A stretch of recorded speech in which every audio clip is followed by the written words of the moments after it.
The land of Israel was weary. For 40 long years, the Philistines had pressed their heel upon the people of God. Their armies controlled the valleys, their chariots thundered through the plains, and the children of Israel, once bold, now lived in fear and silence. But God, who never forgets his promises, was preparing an answer. Not in the courts of kings, nor in the halls of warriors, but in the quiet home of a humble couple. Manoah and his wife lived in the town of Zorah, in the hill country of Dan. They had long carried the sorrow of barrenness. The cradle in their home had remained empty, their prayers unanswered. And yet, it was to this very household that heaven would send a messenger. One day, as Manoah's wife went about her daily tasks, the angel of the Lord appeared. His presence was radiant, more than human, yet clothed in gentleness. She trembled, yet she listened. "Though you have been barren, you will conceive and bear a son. But this child will be different. He is to be set apart for God from the very beginning. No razor must touch his head, for the boy will be a Nazirite, consecrated to the Lord. Through him, Israel will begin to find deliverance from the hand of the Philistines." Overwhelmed, the woman hurried to her husband, breathless with the news. "A man of God came to me," she said, his face like that of an angel. "He told me I will bear a son, and that he must be dedicated to the Lord." Manoah, filled with both wonder and doubt, prayed earnestly, "Lord, let the man of God come again, that we may know how to raise this child." And God heard. The angel returned, repeating the command. The boy was to be set apart, holy, untouchable by wine, by unclean food, by the blade of a razor. Manoah, realizing this was no ordinary messenger, fell on his face in reverence. In time, the woman conceived and bore a son. They named him Samson. And as the boy grew, the Spirit of the Lord began to stir within him, a quiet strength that would one day roar like thunder. From his youth, Samson was unlike any other man. The Spirit of the Lord rested upon him, and his strength grew until it became a thing of wonder. Yet this strength was not given for display or pride.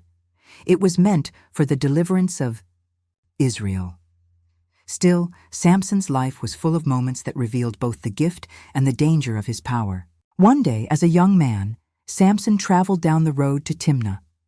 The sun burned hot over the Judean hills, and the path wound through vineyards and rugged cliffs. Suddenly, the air was split by the roar of a lion. The beast lunged from the thickets, its golden mane bristling, its eyes fixed with hunger. Most men would have fled in terror, but Samson stood his ground. With no weapon in hand, only the Spirit of the Lord upon him, he seized the lion's jaws and tore the beast apart as though it were nothing more than a young goat. The ground trembled beneath its fall. Alone on the dusty road, Samson realized the strength flowing through his limbs was not his own. It was God's. Stories of his power began to spread. The Philistines, who once mocked the Israelites as weak and broken, now feared the name Samson. They sought to trap him, to bind him, to crush him before his strength could rally Israel to rebellion. But every attempt failed.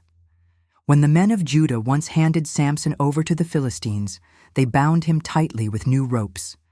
Confident of their prize, the Philistines shouted in victory. Yet as Samson stood, the Spirit of the Lord rushed upon him. The ropes snapped like charred twine, falling useless to the ground.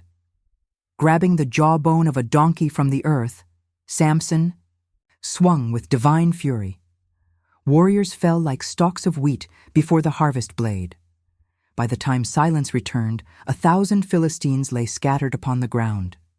"With the jawbone of a donkey, I have made them heaps upon heaps. With the jawbone of a donkey, I have slain 1,000 men." Yet even in victory, Samson's heart wrestled with pride. Though his strength was a gift, he began to see it as his own. He could tear lions, he could break ropes, he could scatter armies, but the greatest battles were not fought with his fists. they would be fought within his own heart. Samson's muscles were unmatched, but his heart was vulnerable. The same man who could tear down city gates and strike down warriors was often powerless against his own desires. And in this weakness, the Philistines saw their chance. Samson wandered often into Philistine cities, drawn by their women, entangled in their pleasures. In Gaza, he spent the night with a prostitute. When word spread, the Philistines set an ambush, sealing the city gates and waiting for dawn. But at midnight, Samson rose, seized the massive wooden gates, and tore them from their hinges. He hoisted them upon his shoulders and carried them to the top of a hill. Israel laughed, the Philistines trembled, but Samson's recklessness grew. His victories became spectacles, and his heart drifted far from the God who had called him. And then came Delilah. She lived in the valley of Sorek, a woman of charm and cunning, whose beauty masked dangerous intentions. Samson fell for her, as he had for others, but this time the Philistine rulers acted swiftly. They came to Delilah with a promise. See if you can lure him into showing you the secret of his great strength and how we may overpower him. Each of us will give you 1,100 pieces of silver. Greed took root. Delilah played her role well. Night after night, as Samson rested in her lap, she coaxed and whispered, "Tell me the secret of your great strength. How can you be tied and subdued?" 3 times Samson lied. First he told her fresh bowstrings would bind him. She tied him as he slept, then shouted, "Samson, the Philistines are upon you." He awoke and snapped the bowstrings like thread. Again she asked, and again he deceived her. New ropes, woven hair, binding pins. Each time she cried out, and each time Samson broke free. But Delilah was relentless. Day after day she pressed him, her words dripping like honey yet cutting like a knife.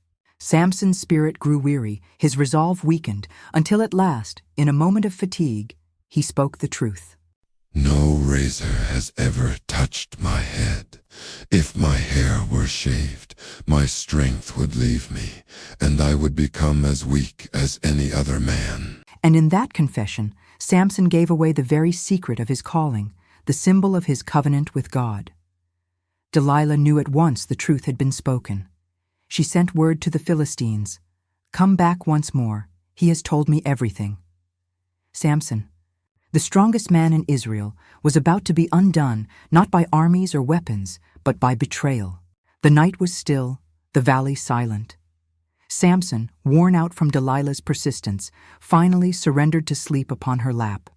His head rested in the very place where whispers of love had become chains of betrayal. And while he slept, man entered quietly, blade in hand. One by one, the 7 locks of Samson's hair were cut away. The sound was soft, almost innocent, but with each strand that fell, his covenant slipped further from him. The sign of his dedication to God gone.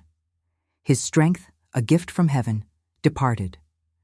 Delilah stroked his hair, now shorn, and cried out one last time, "Samson, the Philistines are upon you." He awoke, startled, shaking himself as he had so many times before. His eyes searched for enemies, his hands reached for power, but nothing came. The Spirit of the Lord had left him. His body was the same, but the divine strength was gone. The Philistines surged in. They seized him, bound him with bronze shackles, and in a moment of cruel triumph, gouged out his eyes. Darkness consumed him, not only around him but within. The mighty warrior of Israel, once feared across the land, was led away blind and broken. They threw him into prison, where he was forced to grind grain like a beast of burden. The man who once carried city gates now pushed a millstone in endless circles day after day, mocked and humiliated by his enemies. The Philistines rejoiced, their god Dagon exalted. To them, Israel's champion was no more than a slave, stripped of dignity and hope. And yet, in the shadows of that prison, something stirred. Slowly, quietly, Samson's hair began to grow again. The outward sign of his covenant returned, though his eyes would never see light again. He had lost everything: his strength, his freedom, his vision. But brokenness can be the place where redemption begins. For in the silence of his blindness, Samson would once again remember the God who had called him before his birth. The day of celebration came. The Philistines filled their great temple of Dagon, their god of grain and harvest. Thousands gathered beneath its roof, laughter and mockery echoing off its pillars. Rulers and commoners alike raised their voices, praising their idol for delivering Samson into their hands. But they wanted more. They wanted their enemy humiliated before their eyes. So they sent for Samson, the blind man, to entertain them. Guided by a servant boy, Samson shuffled into the temple. His eyes were hollow, his hands bound. The same man who once struck. Terror into their hearts now stumbled like a broken ox. The crowd roared with laughter. Philistines were mocking, "Where is your strength now, Samson? Dance for us, mighty warrior. Your God has abandoned you." They did not know that while Samson's sight was gone, his faith was slowly returning. In his weakness, he remembered the God who had set him apart, and in that moment, Samson's heart turned from pride to prayer. Sovereign Lord, remember me. Strengthen me just once more. Let me, with one final act, bring judgment upon these Philistines for my 2 eyes. Samson asked the servant to guide his hands to the pillars that held up the temple. He placed one hand on the right, one hand on the left. The stone was cold beneath his palms, the weight of the building pressing above him.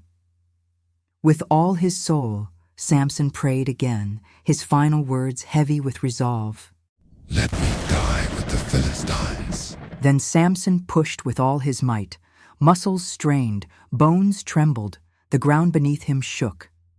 Cracks split through the pillars. The crowd's laughter turned to screams, and with one final surge, the temple collapsed in a thunderous roar of stone and dust. The rulers were crushed, the Philistine crowd buried, and Samson in death achieved what he could not in life. The scriptures say he killed more in that single moment than in all his battles combined. Thus ended the life of Samson, a man of unmatched strength, yet crippled by weakness. A man betrayed, blinded, humbled. Yet in his final breath, he turned back to the God who had called him, and in doing so, found redemption. Samson's story is a mirror of our own, a warning against pride, a reminder of human frailty, but also a testimony of hope. For even in failure, God can work his purposes. Even in brokenness, he can bring victory. Samson points us forward to the greater deliverer, Jesus Christ, who through his death brought not only judgment, but salvation and life to all who believe. Strength, betrayal, redemption, this is the legacy of Samson, judge of Israel.